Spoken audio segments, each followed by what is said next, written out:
ओम शांति। आज 15 फरवरी 2023 की साकार मुरली। आज बाबा ने कहा, मीठे बच्चे, तुम्हारे लिए योग की भट्टी मोस्ट वैल्यूबल है, क्योंकि इस भट्टी से ही तुम्हारे विकर्म भस्म होते हैं। प्रश्न, किन बच्चों की बुद्धि में बीज और झाड़ की नॉलेज अस्पष्ट बैठ सकती है? उत्तर है, जो विचार सागर मंथन करते हैं। विचार सागर मंथन करने के लिए अमृत वेले का टाइम बहुत अच्छा है। अमृत वेले उठकर बुद्धि से एक बाबा को याद करो। तुम्हारा अजपा जाप चलता रहे। सूक्ष्म व स्थूल में शिव बाबा कहने की दरकार नहीं, बुद्धि से याद करना है। ओम शांति। रूहानी बाप बैठकर रूहों को समझाते हैं, अर्थात बच्चों को समझाते हैं। बाप कहते हैं, मुझे भी जिस्म है, तब तो बात कर सकता हूँ। तुम भी ऐसे समझो, मैं आत्मा हूँ, इस जिस्म द्वारा सुन रहा हूँ। यह नॉलेज अच्छी रीति धारण करनी है, जैसे बाप के पास धारण की हुई है। आत्मा की बुद्धि में धारणा होती है। तुम्हारी बुद्धि में ऐसी धारणा होनी चाहिए जैसे बाप की बुद्धि में है। बीज और झाड़ की समझानी तो बहुत सहज है। माली को नॉलेज रहता है ना कि फलाना बीज बोने से इतना बड़ा झाड़ निकलेगा। बस बाबा भी ऐसे ही समझाते हैं। यह बुद्धि में धारण करना है। जैसे मेरी बुद्धि में है, वैसे तुम्हारी बुद्धि में रहना चाहिए। वो रहेगा तब जब विचार सागर मंथन करेंगे। विचार सागर मंथन करने का समय सवेरे का बहुत अच्छा है। उस समय धंधा आदि कोई नहीं रहता। भक्ति भी मनुष्य सवेरे करते हैं। यहाँ वह जाते रहते हैं, वह बैठकर कोई नाम जपते रहते हैं, वह गीत गाते हैं, आवाज करते, कोई तो अंदर ही राम राम रटते हैं। यह भक्ति का अजपा जाप होता है। कोई माला भी फेरते रहते हैं। तुमको शिव शिव कहना नहीं है। जो लोग भक्ति में करते वो ज्ञान में नहीं होना चाहिए। बहुतों को आदत पड़ी हुई है, शिव से सिमरण करते होंगे। तुमको शिव न स्थूल में न सूक्ष्म में जपना है। तुम बच्चे जानते हो कि हमारा बाप आया हुआ है, आएगा भी जरूर कोई शरीर में। उनका कोई अपना शरीर तो है नहीं, वह पुनर्जन्म रहित है। पुनर्जन्म मनुष्य सृष्टि में होता है। विष्णु के दो रूप लक्ष्मी नारायण हैं। देव देव महादेव कहते हैं। ब्रह्मा और विष्णु का आपस में कनेक्शन है। शंकर का कोई कनेक्शन नहीं, इसलिए उनको बड़ा रखते हैं। उनका पुनर्जन्म नहीं, उनको सूक्ष्म शरीर मिलता है। शिव बाबा को सूक्ष्म शरीर भी नहीं है, इसलिए वो सबसे ऊंचे थे ऊंचे। वो है बेहद का बाप। बच्चे जानते हैं, बेहद के बाप से हम बेहद सुख का वर्षा लेते हैं। बाप की श्रीमत पर तुमको पूरा चलना है। जो खुद याद करते हैं, औरों को याद कराते हैं, वो जैसे बाबा के मददगार हैं। बाप और वर्षे को याद करना है। बच्चों को समझाते रहते हैं, तुम्हारे अब 84 जन्म पूरे हुए हैं, बाकी थोड़ा टाइम है। नाटक में एक्टर समझते हैं, अभी बाकी आधा घंटा है, फिर हम घर जाएंगे। टाइम देखते रहते हैं। तुम्हारी तो बेहद की बहुत बड़ी घड़ी है। समझाया है कि अब घर चलना है। बाप को याद करने से तुम्हारे विकर्म विनाश होंगे। और कोई शास्त्रों में ऐसा सहज योग है नहीं। वह तो बहुत हठ योग करते हैं, बहुत मेहनत करते हैं, जो तुम माताएं कर न सको। तुमको हठ योगियों के मुआफिक आसन नहीं लगाना है। हाँ, सभा में ठीक होकर बैठना है। तुम्हारा राजयोग है, टांग पर टांग चढ़ाकर बैठना। ऐसे राजयोग में बैठने से नशा चढ़ेगा। हठ योग में दोनों टांग चढ़ाते हैं। बाबा तुमको तकलीफ नहीं देते हैं। सिर्फ थोड़ा फर्क रखना चाहिए कॉमन बैठने में और योग में बैठने में। तुम राजयोग सीख रहे हो तो ऐसे बैठना चाहिए जो मनुष्य समझे। यह राजयोग में बैठे हैं। यह हमारा राजाई का ढंग है। तुम बेहद के बाप द्वारा राजाओं का राजा बन रहे हो। ऐसे बाप को घड़ी घड़ी याद करना है। सतयुग में बाप को याद नहीं किया जाता है, अपने को किया जाता है। कलयुग में न बाप को जानते न अपने को जानते हैं, सिर्फ बाप को पुकारते हैं। अभी तुम अच्छी रीति जान गए हो और कोई ऐसे नहीं समझते हैं कि बाप बिंदी है। अति सूक्ष्म भी कहते हैं। फिर कहते हैं हजारों सूरजों से भी तीखा है, तो बात मिलती नहीं है। जब कहते हैं नाम रूप से न्यारा है, फिर हजारों सूरज से तीखा क्यों कहना चाहिए? पहले तुम भी ऐसे समझते थे। बाप कहते हैं ड्रामा में ये समझानी देरी से मिलनी थी। सूक्ष्म ते सूक्ष्म गुह्य बातें समझकर समझाई जाती है। ऐसे नहीं ख्याल आना चाहिए कि पहले हजारों सूरजों से तेजोमय कहते थे, अब फिर बिंदी क्यों कहते? जब आईसीएस पढ़ेंगे तब आईसीएस की बातें करेंगे, पहले कैसे करेंगे? इसमें मुझने की दरकार नहीं है। ड्रामा में जब बाबा को समझाना है तब समझाते हैं। इनके बाद भी अर्जुन क्या क्या समझाएंगे, क्योंकि बाप का भी प्रभाव तो निकलता है ना। जैसे तुम्हारी आत्मा है वैसे वो अभी आत्मा है, परम धाम में रहते हैं, उनको परम आत्मा कहते हैं। यहाँ जब आते हैं तो नॉलेज देते हैं। बाप कहते हैं जब पति दुनिया होगी तब मैं पावन दुनिया बनाने आऊंगा। पुकारते भी हैं हे पतित पावन, हे दुख हरता सुख करता आओ। वो तो संगम पर आएगा। जब रात पूरी होगी तब दिन होगा। पुरानी दुनिया का अंत होगा। कर्मातीत अवस्था अंत में होगी। तुमको रहना भी गिरस्थ व्यवहार में है, छोड़ना भी नहीं है। शरीर निर्वाह अर्थ व्यवहार करते हुए कमल फूल समान पवित्र रहना है। देवता तो है ही पूर्ण पवित्र, परंतु कब और कैसे बने? जरूर पुरुषार्थ किया तब तो प्रारब्ध पाई। पुरुषार्थ अनुसार प्रारब्ध बनी। जैसा कर्म वैसी प्रारब्ध, यह तो चलता ही रहता है। अभी तो तुमको कर्म सिखलाने वाला बाप मिला है, उनको अच्छी रीति याद करना चाहिए। तुम एडाप्टेड बच्चे हो। मारवाड़ियों में एडाप्शन बहुत होती है, तुम्हारी भी एडाप्शन है। तुम इनके गर्भ से नहीं निकले हो।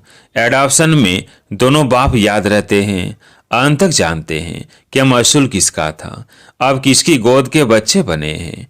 तुम भी जानते हो हम किसके थे और किसके बने हैं। मैं अडाप्ट हुआ हूँ परमपिता परमात्मा के पास, वह शौर का रचयिता। उनकी रचना कितना समय चलती है? आधा कल्प। नर का रचयिता है रावण, उनका भी आधा कल्प राज्य चलता है। शतो प्रधान से तमो प्रधान बनते हैं, यह समझ की बात है। कुछ समझ में ना आए तो पूछना चाहिए। जब सूर्य चांद को ग्रहण लगता है तो कहते हैं दे दान। सूर्य चांद को माँ बाप कहा जाता है। यहाँ भी मेल फीमेल दोनों को ग्रहण लगता है, तब कहते हैं 5 विकारों का दान दे दो। वो तो वर्ष में 1 से 2 बारी ग्रहण लगता है। यह तो कल्प की बात है। बाप आकर एक ही बार दान लेते हैं। मनुष्य बिल्कुल संपूर्ण काले बन गए हैं। आयरन एज है। सच्चे सोने में अलाए पड़ने से काला हो जाता है। नया घर पुराना घर, नए बच्चे और बूढ़े में फर्क तो है ना। छोटा बच्चा कितना मीठा प्रिय लगता है, सब उनको चूमते हैं, गोद में बिठाते हैं। पुराना जड़ जड़ीभूत हो जाता है तो कहते हैं कहाँ शरीर छूटे तो अच्छा, ज्यादा दुख क्यों सहन करे। आत्मा एक शरीर छोड़ जाकर दूसरा लेती है। यहाँ हम बीमार को मरने नहीं देते हैं, फिर भी जितना सुने उतना अच्छा। शिव बाबा और वर्षे को याद करते रहें। बीमारी में जब ज्यादा पीड़ा होती है तो सब भूल जाता है, बाकी जिसका किस में भाव होता है वो सामने आ जाता है। तुम्हारा तो अंजाम यानी वायदा है, मेरा तो एक शिव बाबा दूसरा ना कोई, फिर दूसरे किसको याद क्यों करते हो? बाप कहते हैं मेरे बिगर किसकी स्मृति भी ना आए। गाया हुआ है अंत काल जो स्त्री सिमरे। सारा श्लोक कह देते, अर्थ कुछ भी नहीं समझते हैं। सारी संगम की बात है जो भक्ति में गाते हैं। इस समय सिर्फ तुमको बाप और वर्षे को याद करना है। श्री नारायण तुम्हारी प्रारब्ध है तो अर्थ पूरा बुद्धि में होना चाहिए। बिगर अर्थ तो बहुत याद करते रहते हैं। पिछाड़ी में जिसके साथ जास्ती प्रीत होती है वो याद आते हैं। बड़ा खबरदार रहना चाहिए। तुमको याद करना है एक बाप को। बाप कहते हैं मन मना भव। तुम बच्चे कहते हो बाबा हम कल्प कल्प आपसे मिलते हैं, यह ज्ञान आपसे मधुबन में आकर लेते हैं। यह वशीकरण मंत्र। सदगुरु है तो तुम्हें मंत्र भी ऐसा देता है जो तुम अमर बन जाओ। यह है माया पर जीत पाने का मंत्र। ईश्वर गाते हैं तुलसीदास चंदन घी से। यह भी अब की बात है जो बाद में गाई जाती है। तुम बच्चों को राज तिलक मिल रहा है बाप और वर्षे को याद करने से। बाप और बासाई को याद कर सरी छोड़ेंगे तो राजाई तिलक मिल जाएगा। एक को तो नहीं मिलेगा। माला 108 की भी है और 16,108 की भी है। अब तो सिर्फ तुमको एक्यूरेट बाबा को याद करना है। बाबा के लिए कहते हैं तुम्हारी गत मत तुम ही जानो। शुभ रोबर है, सदगति दाता वो है, वो ही जाने। आगे तो सिर्फ गाते थे अर्थ रहित, उसको कहा जाता है अनर्थ। प्राप्ति कुछ भी नहीं। मनुष्य दान पुण्य आदि करते करते उतरते ही आए हैं। प्राप्ति कुछ भी नहीं है। आसुरी मत पर सब अनर्थ हो गया है। यह भी नारायण की पूजा करते थे, अब फिर पुजारी से पूज्य बन रहे हैं प्रैक्टिकल में। अब तुम बच्चे जानते हो शिव बाबा हमको पढ़ाते हैं, यह तो पक्का याद रखना है, नहीं तो विकर विनाश नहीं होंगे। यह योग की भट्टी मोस्ट वैल्यूबल है। मुक्ति भी मिलती है ना। कोई कहते हैं हमको मन की शांति चाहिए, परंतु पहले ये बताओ तुमको अशांत किसने किया? जरूर पहले शांति थी, अभी अशांत बने हो, तब तो शांति मांगते हो। शांति तो सारी दुनिया में चाहिए। एक को शांति मिलने से कुछ हो न सके, एक को शांति मिलने से सारी दुनिया में थोड़ी शांति हो सकेगी। अशांत किसने किया है? मूंझ पड़े हैं। समझाया जाता है शांति धाम, सुख धाम और यह दुख धाम। सुख धाम में मनुष्य बहुत थोड़े थे। उस समय बाकी सब आत्माएं शांति धाम में थी। तुमको शांति वहां मिलेगी, यहाँ तो मिल न सके। यहाँ तो है ही दुख धाम।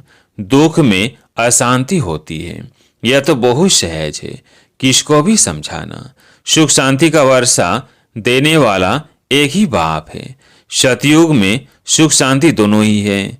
यहाँ आत्मा चाहती है कि मेरा मन शांत हो, तो जाओ तुम अपने घर परम धाम, परंतु पतित फिर जा भी ना सके। इसलिए बाप समझाते हैं मुझे याद करो तो अंतमति शोगति हो जाएगी। बाप और वर्षे को याद करो, परंतु माया ऐसी है जो पवित्र बनने नहीं देती है। अवलाओं पर देखो कितने अत्याचार होते हैं, 20 बीघा रह न सके। बाबा के पास अनेक प्रकार के समाचार आते हैं। सबसे बड़ी हिंसा काम महाशत्रु की है। बाप कहते हैं बच्चे 20 छोड़ो, काला मुंह नहीं करो, तो कहते हैं कोशिश करेंगे। यह जहर है, आदि मध्य अंत दुख देने वाला है, परंतु तकदीर में नहीं है तो सुनते ही नहीं है। आत्माओं को बाप बेट समझाते हैं आज से विकार में नहीं जाना, तो मुंह नीचे कर देते हैं। अरे काम महाशत्रु है, ये अच्छा थोड़ी है। यह है ही विशेष वर्ल्ड, सपतीत है। सतयुग में सभी संपूर्ण निर्विकारी है।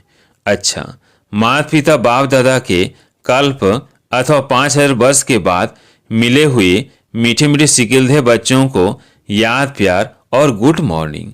रूहानी बाप की रूहानी बच्चों को नमस्ते। हम रूहानी बच्चों की रूहानी बाप दादा को याद प्यार गुड मॉर्निंग नमस्ते नमस्ते। धारणा के लिए मुख्य सार। पहला पॉइंट, टाइम बहुत थोड़ा है, इसलिए बाप का पूरा पूरा मददगार बनकर रहना है। बाप और वर्षे को याद करना है और दूसरों को भी कराना है। दूसरा पॉइंट, अंत समय में एक बाप की याद रहे, इसके लिए दिल की प्रीत एक बाप से रखनी है। बाप बिगर और कोई की स्मृति ना आए, इसके लिए खबरदार रहना है। आज प्यारे मीठे बाबा का वरदान, सोचना, कहना और करना, इन तीनों को समान बनाने वाले बाप समान संपन्न भव। सोचना, कहना और करना, इन तीनों को समान बनाने वाले बाप समान संपन्न भव। बाप दादा अभी सभी बच्चों को समान और संपन्न देखना चाहते हैं। संपन्न बनने के लिए सोचना, कहना और करना तीनों समान हो, इसके लिए सब तैयारी भी करते हो। संकल्प भी है, इच्छा भी यही है, लेकिन यह इच्छा पूरी तब होगी जब और सब इच्छाओं से इच्छा मात्रम अविद्या बनेंगे। छोटी छोटी अनेक प्रकार की इच्छाएं ही इस एक इच्छा को पूर्ण करने नहीं देती है। आज के स्लोगन है अव्यक्त व कर्मातीत स्थिति का अनुभव करना है तो कथनी, करनी और रहनी को समान बनाओ। अव्यक्त व कर्मातीत स्थिति का अनुभव करना है तो कथनी, करनी और रहनी को समान बनाओ। अच्छा, ओम शांति।